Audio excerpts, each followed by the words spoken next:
ನಿಟ್ಟೆ ವಿಶ್ವವಿದ್ಯಾಲಯದ KS Hegde medical college NSS ಘಟಕದ ವತಿಯಿಂದ ಕಾಲೇಜು ವಠಾರದಲ್ಲಿ ವನ ಮಹೋತ್ಸವವನ್ನು ಆಚರಿಸಲಾಯಿತು. ನಿವೃತ್ತ ಲೋಕಾಯುಕ್ತ ನ್ಯಾಯಮೂರ್ತಿ ಎನ್ ಸಂತೋಷ್ ಹೆಗ್ಡೆ ಅವರು ಗಿಡವನ್ನ ನೆಡುವ ಮೂಲಕ ವನ ಮಹೋತ್ಸವ ಕಾರ್ಯಕ್ರಮವನ್ನ ಉದ್ಘಾಟಿಸಿದ್ರು. ಬಳಿಕ ಮಾತನಾಡಿದ ಅವರು, ವನ ಮಹೋತ್ಸವ ಕಾರ್ಯಕ್ರಮ ಮಾಡುವ ಮೂಲಕ ಪರಿಸರವನ್ನ ಉಳಿಸಲು ಸಾಧ್ಯ ಎಂದರು.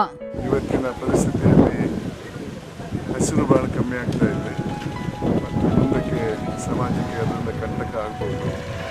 ಆ ಹಿನ್ನೆಲೆಯಲ್ಲಿ ಒಂದು ಇಂಥ ಕಾರ್ಯಕ್ರಮ ಇಟ್ಕೊಂಡು ಹಸಿರಿನ ಪರ್ಸೆಂಟೇಜ್ ಜಾಸ್ತಿ ಆದರೆ ಎಲ್ಲರಿಗೂ ಒಳ್ಳೆಯದಾಗ್ಬೋದು ಅಂತ ನನ್ನ ಅನಿಸಿಕೆ. ಈಗಾಗಲೇ ಪನ್ನೀರ್ ಕ್ಯಾಂಪಸ್ನಲ್ಲಿ 400ಕ್ಕೂ ಅಧಿಕ ಗಿಡಗಳನ್ನ ನೆಟ್ಟಿದ್ದು, ಕ್ಷೇಮ ಕ್ಯಾಂಪಸ್ನಲ್ಲಿ 200ಕ್ಕೂ ಅಧಿಕ ಗಿಡವನ್ನ ನೆಡಲಾಯಿತು.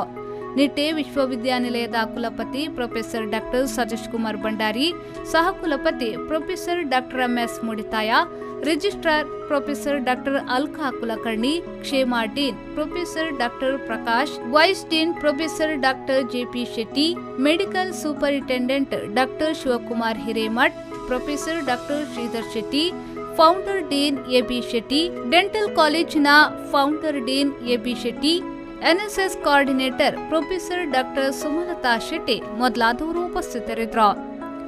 ಆರಿಫ್ ಕಲ್ಕಟ್ಟ, ವಿ4 ನ್ಯೂಸ್ 24/7 ದೇರಳಕಟ್ಟೆ.